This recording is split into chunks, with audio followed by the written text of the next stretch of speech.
ప్రజాపాలన అంటే ఇదేనా అని నేను అడుగుతా ఉన్నాను. గౌరవ ముఖ్యమంత్రి ఉన్న జిల్లాలో ఇంత అరాచకమా అని నేను అడుగుతా ఉన్నాను. ఇలా స్వయంగా ముఖ్యమంత్రి ఉన్న జిల్లాలో ఇలా శ్యామ్ సుందర్ రెడ్డి అనే వ్యక్తి సుపారీ తీసుకొని పొలగంటి మల్లయ్యని ఒక బీఆర్ఎస్ పార్టీ కౌన్సిలరు మోసం చేసి కాంగ్రెస్ పార్టీ కండువ కప్పుకొని ఎలక్షన్ ముందు పోయిన వ్యక్తి దగ్గర శ్యామ్ సుందర్ రెడ్డి అనే వ్యక్తి సుపారీ తీసుకొని ఇవాళ మా జమ్మికుంట మున్సిపల్ చైర్మన్ రాజేశ్వరరావు గారిని హత్య చేసే ప్రయత్నం ఇవాళ పొద్దున కొత్తూరు విలేజ్ చౌరస్తాలో నడి బొడ్డున జరగడం. ఏ విలేజ్ జేపీ దర్గా దగ్గర ఇల్ముల్ నగర్ విలేజ్ లో ఇవాళ చంపే ప్రయత్నం చేయడం చాలా బాధాకరం అని చెప్పి సందర్భంగా తెలియజేస్తాం.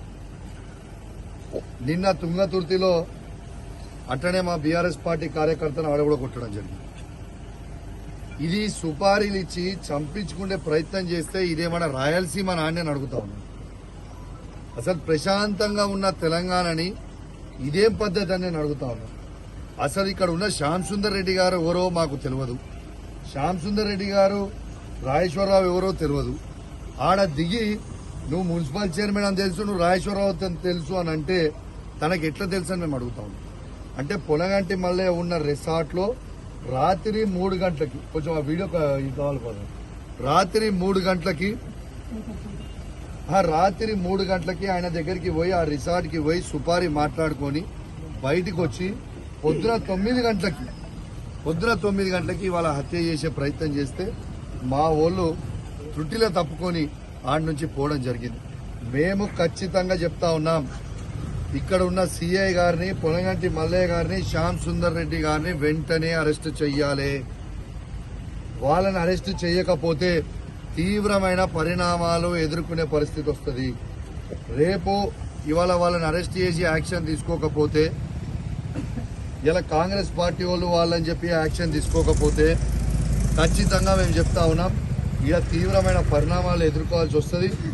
రేపు మా గౌరవ వర్కింగ్ ప్రెసిడెంట్ కేటీఆర్ గారు కూడా ఇడికి రావడం జరుగుతుంది, న్యాయం జరగకపోతే అని చెప్పి ఈ సందర్భంగా మీ అందరికి కూడా తెలియజేస్తాం. ఎందుకంటే ఇది బీఆర్ఎస్ పార్టీ ఒక మున్సిపల్ చైర్మన్ ఈ విధంగా చేస్తే సామాన్య ప్రజల పరిస్థితి ఏందని చెప్పి నేను అడుగుతాను. ఇవాళ ఈడికి మేము ఎందుకు వచ్చినాం? అందులో ఉన్న కౌన్సిలర్లు మా బీఆర్ఎస్ పార్టీ బీఫామ్ మీద గెలిచిన కౌన్సిలర్లు, మా బీఆర్ఎస్ పార్టీ కౌన్సిలర్లని కిడ్నాప్ చేసి తీసుకొచ్చి అక్రమంగా ఇక్కడ ఒక రిసార్ట్లో పెడితే అన్న నుంచి మాకు ఒక 5 కౌన్సిలర్లు ఫోన్ చేసి, అన్న దయచేసి మమ్మల్ని ఇక్కడ నుంచి వచ్చి తీసుకొని పో, మమ్మల్ని ఇక్కడ అరాచకం చేస్తురు, కొడుతురు, తిడుతురు, మాకు చాలా ప్రాబ్లం అవుతుంది, ఇలా దయచేసి తీసుకుపోండి అని మా మున్సిపల్ చైర్మన్ గారికి, మా మున్సిపల్ వైస్ చైర్మన్ గారికి ఫోన్ చేస్తే వాళ్ళు రావడం జరిగింది. వచ్చి ఏం చేసినాం, ఆడికి పోయి మేము వాళ్ళ రిసార్ట్ ఇక్కడ నుంచి 5-6 కిలోమీటర్లు దూరం ఉన్న ఇక్కడికి వచ్చి వాళ్ళు చంపే ప్రయత్నం చేస్తా ఉన్నారంటే, వాళ్ళు శ్యామ్ సుందర్ రెడ్డి అనే వ్యక్తి వచ్చి నువ్వు నడరా, నేను చంపుతాంరా అనే ప్రయత్నం చేస్తే, ఇంత లావు కట్టెతో కొడతా ఉంటే, తల మీద కొట్టబోతే ఇవాళ తన ఆప్తే తన ఏళ్ళు ఫ్రాక్చర్ అయినాయి. ఇది పరిస్థితి. ఇవాళ వాళ్ళ మా మైనారిటీ సెల్ అధ్యక్షుడు బీరాజ్ పటేల్ కొడితే వార్తలు చూడండి. గిదా పరిపాలన అంటే? మేము దీన్ని తీవ్రంగా ఖండిస్తా ఉన్నాం, ఖచ్చితంగా యాక్షన్ తీసుకోవాలని డిమాండ్ చేస్తా ఉన్నాం. లేకుంటే తీవ్రమైన పరిణామాలు కూడా ఎదుర్కోవాల్సి వస్తుంది. వీరు ఎవరు కూడా మర్చిపోవద్దు. మన అందరం కూడా స్థానికంగా ఇక్కడ ఉన్న జమ్మికుంట కౌన్సిలర్లకు కూడా చెప్తా ఉన్నాను, అందరం కూడా మళ్ళీ స్థానికంగానే ఉండాలి.